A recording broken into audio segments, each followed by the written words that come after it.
Nam mô Bổn Sư Thích Ca Mâu Ni Phật. Nam mô Bổn Sư Thích Ca Mâu Ni.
Nam mô Bổn Sư Thích Ca Mâu Ni Phật. Kính ngưỡng bái bạch chư tôn đức tăng ni. Kính thưa tất cả quý đồng hương Phật tử.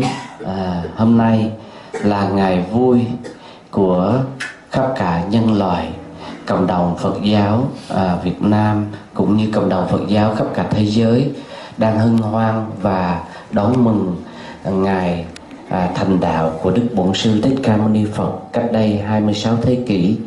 Những gì quý vị đã nghe qua Thượng tọa MC về cuộc đời của Đức Phật, và tất cả quý vị đã chứng kiến sự có mặt của đạo Phật trên cuộc đời này và sự hành hoạt của Phật giáo đối với cộng đồng Phật giáo trên khắp năm châu. Và giờ đây chúng con và chúng tôi xin thành tâm trân trọng tuyên bố khai mạc đại lễ Đức Phật thành đạo Phật lịch 2562 và năm 2019. Nam mô Bổn Sư Thích Ca Mâu Ni Phật. Và nhân đây cũng xin trân trọng giới thiệu đến tất cả quý vị Thượng tọa MC Đức Trí. Xin quý vị cho tràng vỗ tay.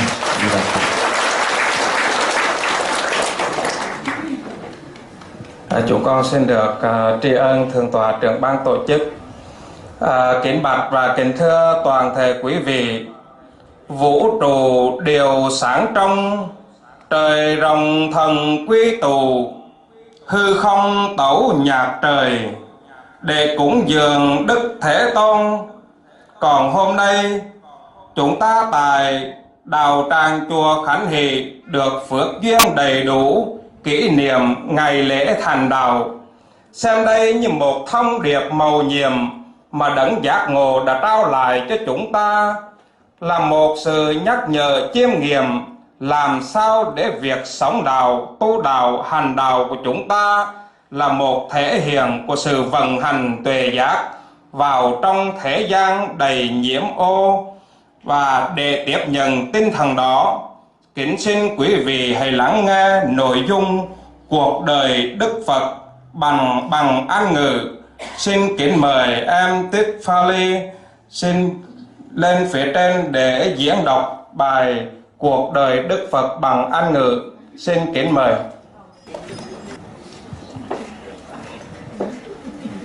Hi everybody. Okay, so Tai asked me to read this. It's called The Life and Nature of the Buddha. And so it goes. Gautama Buddha, the founder of Buddhism, lived in northern India in the 6th century BC. His personal name was Siddhartha and family name Gautama. The name Buddha was given to him after he attained enlightenment and realized the truth.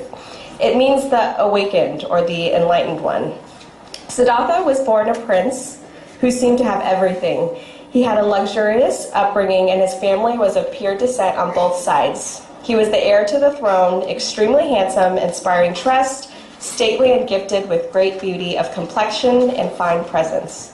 Despite all of this, he felt trapped amidst the luxury like a bird in a golden cage.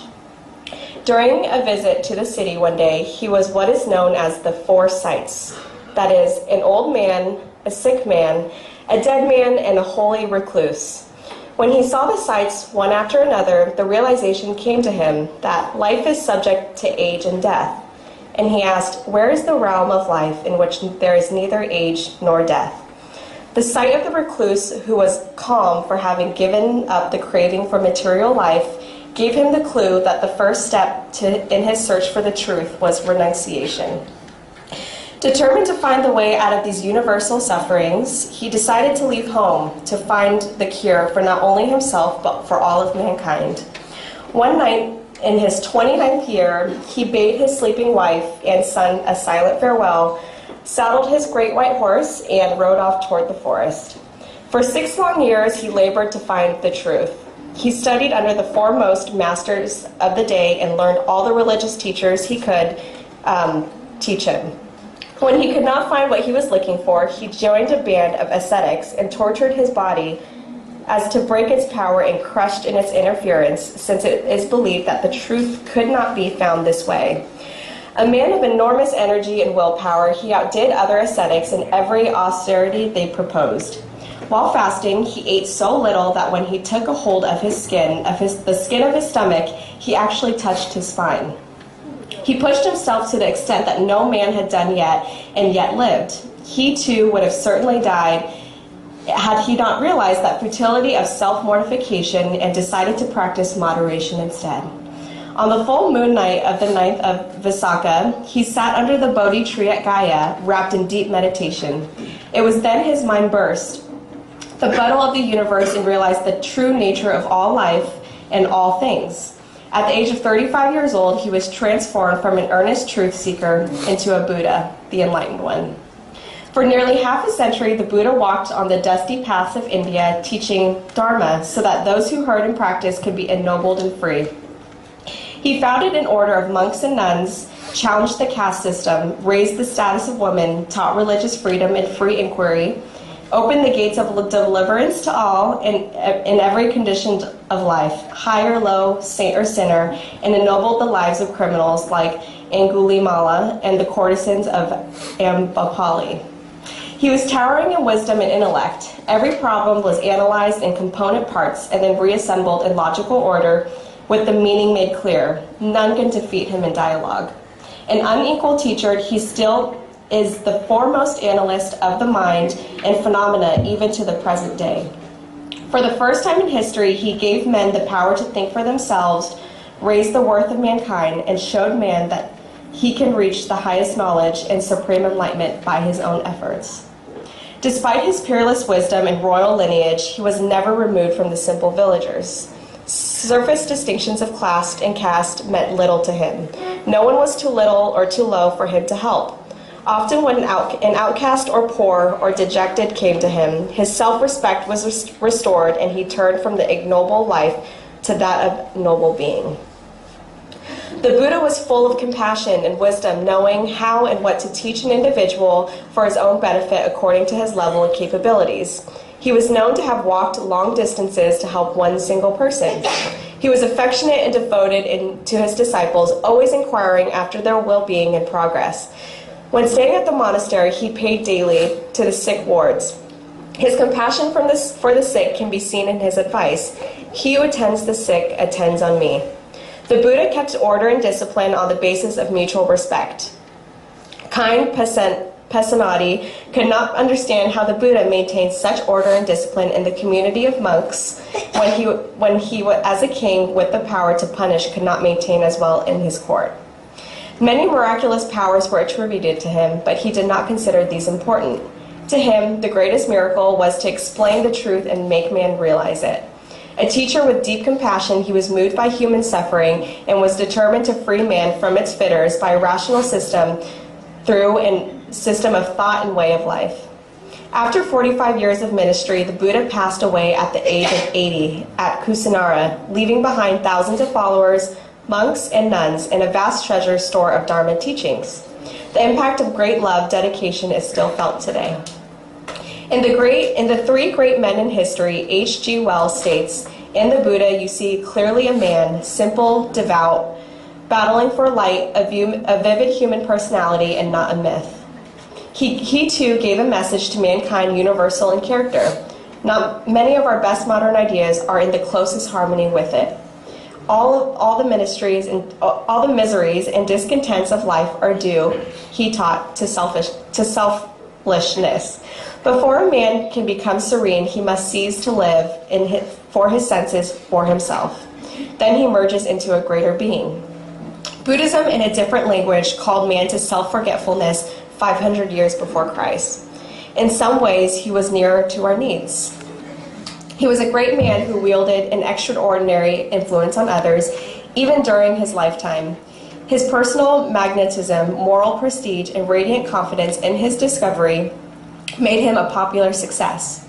During his active life as a teacher, the Buddha enlightened many who listened to him. He attracted the high and the low, the rich and the poor, educated and illiterate, men and women, householders and ascetics, nobles and peasants. He went in search of the vicious to teach, while the pure and virtuous came in search of him to learn.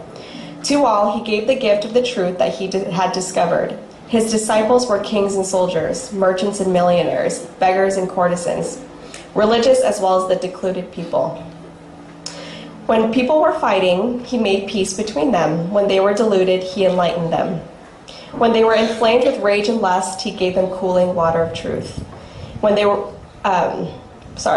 inflamed with rage and lust, he gave them the cooling water of truth. When they were forsaken and wretched, he extended to them the infinite love of his compassionate heart.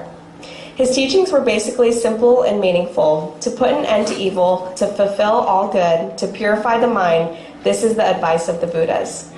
He gave the world a new explanation of the universe. He gave a new vision of eternal happiness, the achievement of perfection in Buddhahood. He pointed out the way to the permanent state beyond all impermanency, the way to Nibbana, and the final deliverance from the misery of existence.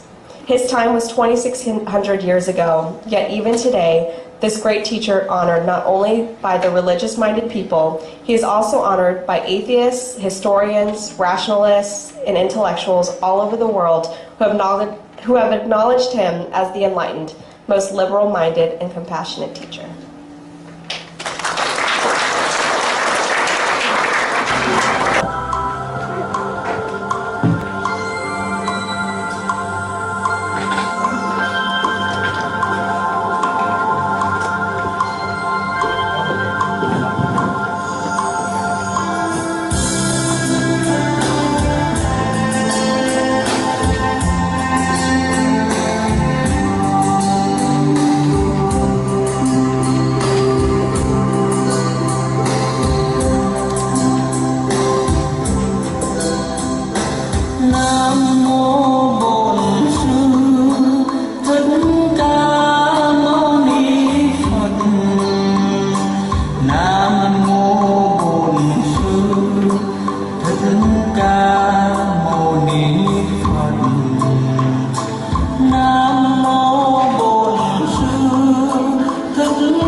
giải thoát đi kiến quang minh vận đại biện pháp giới cúng dường thập phương vô thượng tôn. Nam mô Hương cúng dường Bồ Tát. Nam mô Hương cúng dường Bồ Tát. Nam mô Hương cúng dường Bồ Tát. Ma Tát. Xưng tán Đức Thế Tôn bậc vô thượng pháp vương, trải qua vô lượng kiếp tu nhân từ cung trời đâu xuất giáng trần. Dạ tư ngôi vị quốc vương ngồi gốc bồ đề dẹp phá ma quân. Một sớm sao mai vừa mọc đạo lượng viên thành, rồi đại truyền pháp luân. Thánh chúng ba thừa cùng quy hướng nhất tâm, quả vô sanh đã chứng. Giờ này chúng con cùng quy hướng nhất tâm, nguyện quả vô sanh sớm chứng. Nhưng con đoán lẽ công viên quả mạng hãng phục ma binh, nhất đỏ minh tinh đạo thanh chánh giác.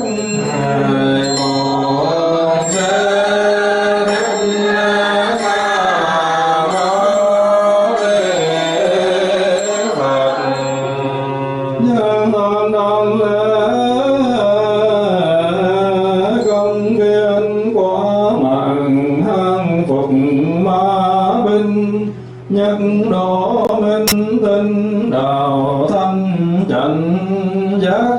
Ngài Bổn Sư Thích Ca Mâu Ni Phật.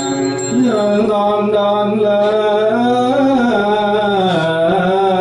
công viên quả mạng hăng phục ma binh, nhất độ minh tinh đạo thanh chánh giác. Ngài Bổn Sư Thích Ca Mâu Ni Phật.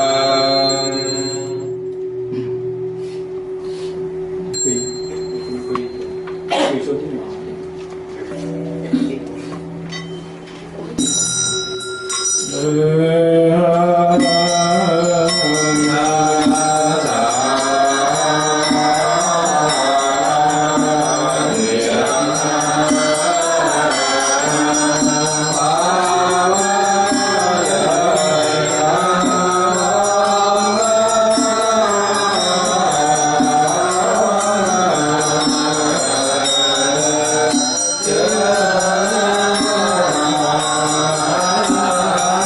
Nam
Siêu Phật vô đường kêu lên Phật nhà đón